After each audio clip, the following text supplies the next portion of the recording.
전 세계에 단 하나, 어쩌면 우리나라 과학자분들 누구나 네이처급 논문을 발표할 수 있을 장비를 개발하고 있는 곳이 있습니다. 그 장비를 개발하고 있는 곳은 미래선도 연구사업단, 이들이 있는 곳으로 직접 왔습니다. 안녕하세요. 안녕하세요. 네. 네, 안녕하세요. 네. 오늘은 어떤 장비들을 한번 소개해 주실까요? 네, 저희 그룹에서는 다양한 세계 최초 혹은 세계 최고 성능의 연구 장비를 개발하고 있는데 그 중에서도 오늘 저희가 중점적으로 소개해 드릴 장비는 요즘 연구 현장에서 그리고 첨단 산업에 가장 많이 쓰이고 있는 주사전자 현미경, 그 중에서도 저희는 주사전자 현미경 관련된 원천 기술을 개발하고 있거든요. 네. 저희가 개발하고 있는 기술이 얼마나 고도화되어 있고, 주사전자 현미경을 개발할 때 가장 중요한 것은 고품질의 전자빔을 개발하는 것이 상당히 중요합니다. 근데 우리가 개발한 전자빔이 고품질인지 아닌지를 평가하기 위해서는 평가하는 플랫폼이 되게 중요하거든요. 여기 옆에 보이는 장비는 전자원, 일렉트로 에미터 소스의 성능을 평가할 수 있는 플랫폼이 되겠습니다. 진공도는 초고진공까지 가능해서 열 전자원이나 혹은 콜드필드 에미션까지 다양한 전자원을 평가할 수 있는 그런 시스템이 되겠습니다. 전자는 공기 중에서 지나가게 되면 공기와 반응하면 흡수가 바로 되게 되거든요. 그래서 전자빔을 만들고 평가하기 위해서는 진공 환경을 구축하는 건 상당히 중요하고, 저희가 만든 거는 초고진공 환경이 되겠습니다. 저기 안쪽에 보이시면 실린더 같은 원통형이 있거든요. 저 장비가 저희가 직접 개발한 에너지 어널라이저가 되겠습니다.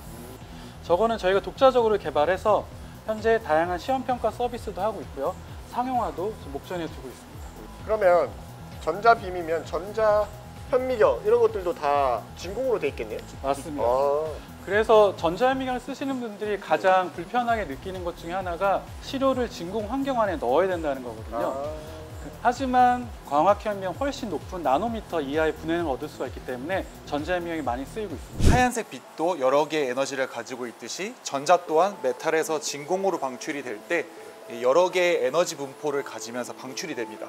그래서 저 에너지 분포를 정확하게 측정을 해야 되는데, 그 이유가 전자 현미경에서 이미지를 관찰을 할 때 전자빔을 시료면에 포커싱해서 시료들을 자세하게 관찰하게 되는데, 만들려고 하는 전자 현미경의 에너지 분포가 작은지 안 작은지를 측정하는 거죠. 네, 저게 작다는 의미는 예를 들어서 100개의 전자가 똑같은 에너지로 방출이 된다는 얘기입니다. 쉽게 말해서 달리기 경주를 할 때 1, 2, 3등 순위가 매겨지는 게 아니라 100명이 달리면 100명이 다 똑같은 선에 들어와야 되는, 그 말의 의미가 에너지 분폭이 좁다라는 얘기입니다. 에너지 분폭.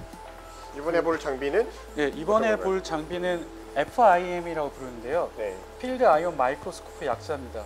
그 사람이 태어나서 가장 먼저 원자를 본 장비가 이 장비거든요. 이 장비 같은 경우에는 아주 뾰족한 탐침에 플러스 전압을 걸어주고요. 그 다음에 주변에 아르곤이나 헬륨, 네온 같은 불활성 가스를 넣어주게 되면 이온화가 되면서 팁에서 반발력으로 반대편으로 이온빔이 날아가게 되거든요. 그러면서 스크린상에 팁의 구조를 볼 수가 있습니다. 그래서 팁의 구조를 보는 영상을 실제로 보여드리도록 하겠습니다. 지금 보고 계신 영상은 텅스텐으로 만든 뾰족한 탐침의 아톰들이 실제로 어떻게 실시간으로 생겼는지 저희가 동영상으로 찍은 건데요. 여기 보시면 아톰 스트럭처가 점점점 영역이 작아지고 있거든요. 이거는 필드 이베포레이션 현상에 의해서 아톰들이 하나씩 날아가고 마지막에는 최종적으로 아톰이 3개만 남게 되는데, 저희가 아톰을 3개까지만 남기는 이유는 이 기술을 이용해서 이온빔을 만들려고 하는 겁니다.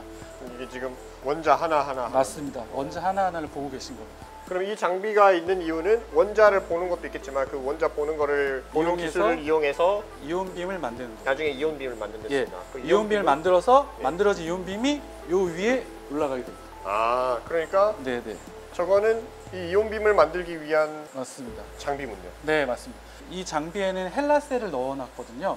여기 보시게 되면 이쪽은 전자현미경 영상이고 이쪽은 광학현미경 영상인데, 그래서 이 장비 같은 경우에는 이와 같은 형광 신호로 먼저 영상을 보다가 내가 이 부분을 자세하게 전자현미경으로 봐야겠다라고 이제 생각을 하게 되면 그 부분을 전자현미경 분해능을 확대를 해서 보게 되는 그런 시스템입니다. 배율로 따지면 얼마나 확대가 되는 거예요, 전자? 20만 배, 50만 배까지도 확대가 되고요. 이 컬럼 같은 경우에는 제가 구매한 것이 아니고 저희 그룹에 직접 다 개발한 장비거든요. 그래서 아마 다들 보신 적이 한 번도 없으실 텐데 저희가 부품을 조금 보여드리려고 합니다. 여기 보이면 여기에 있는 것들이 전자현밍을 구성하는 경통이라고 하는 컬럼에 들어가는 것들인데 1mm도 안 되는 구멍으로만 전자빔이 지나가거든요. 대신 여기 차지하고 있는 공간 안에는 전자빔을 제어할 수 있는 자기장이나 전기장을 만들어주는 이제 컨덴서 렌즈라든지 스캐너가 들어가게 되고, 좀 보여드리면 이게 오브젝티브 렌즈라고 대물 렌즈거든요. 예. 그래서 이쪽 위에 파트가 이제 스캐너라고 하는 부품이 들어가 있고요. 전류를 어떻게 흘려주냐에 따라서 전자빔을 좌우 혹은 위아래로 제어할 수 있는 이제 그런 부품이 되겠습니다. 네.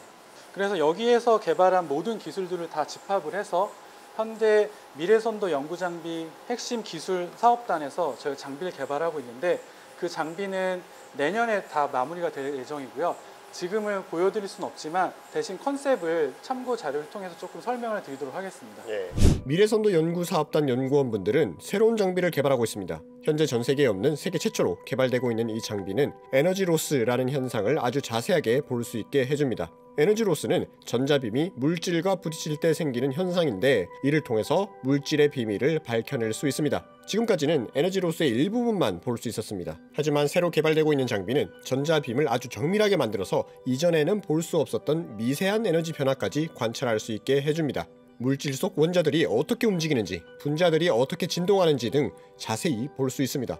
마치 물질 세계에 숨겨진 춤을 관찰하는 것과 같습니다. 이 장비를 이용하게 되면 여러 가지 아주 여러분 모든 연구자분들이 원하는 네이처, 사이언스, 세일 등의 아주 임팩트 팩터가 높은 저널에 투과할 수가 있습니다. 그 이유가 이 장비는 저희가 세계 최초로 개념 세우고 만들고 있는 장비이기 때문에 이 장비를 가지고 데이터를 얻게 되면 바로 세계 최초의 데이터여서 아주 우수한 논문을 쓰는데 아주 유리하다고 생각을 하고 있습니다. 네.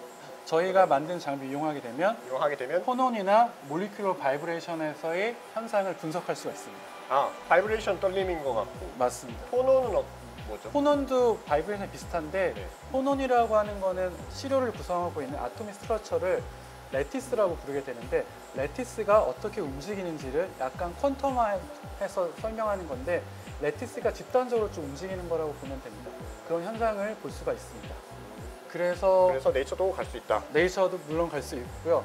그래서 현재 이 장비를 쓰고자 하는 국내외 연구자분들하고 많은 논의를 하고 있고요. 네네. 내년쯤에는 이 장비를 활용한 논문들이 다양하게 또 출판이 될 것으로 생각을 하고 있습니다. 국산의 선도 장비들을 개발을 하면서 박사님께서 개인적으로 얻은 배움이나 깨달음 이런 게 있나요? 예. 제가 표준과학연구원에 처음에 입사해서 주사전자현밍을 시작했었을 때 그 당시만 해도 필요성들은 많이 느꼈지만 많은 분들이 연구를 하지 않고 있었거든요.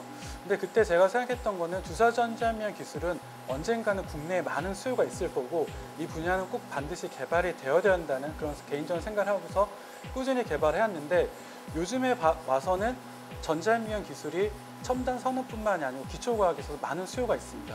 요즘에 저희 그룹에 많은 수요가 들어오고 있거든요. 그래서 깨달음이라고 한다면 본인이 생각한 안목과 그다음에 기술이 필요하다는 생각이 있으면 현재 바로 필요하지 않다고 하더라도 미래를 바라보고 꾸준히 개발하면 언젠가는 그 기술이 꼭 가치를 인정받고 필요성을 다른 분들이 찾게 되기 때문에 중단하거나 포기하지 않고 계속해서 끝까지 개발해야 된다는 이제 그런 깨달음을 얻었습니다. 아, 좋습니다. 네. 예. 끝. 네.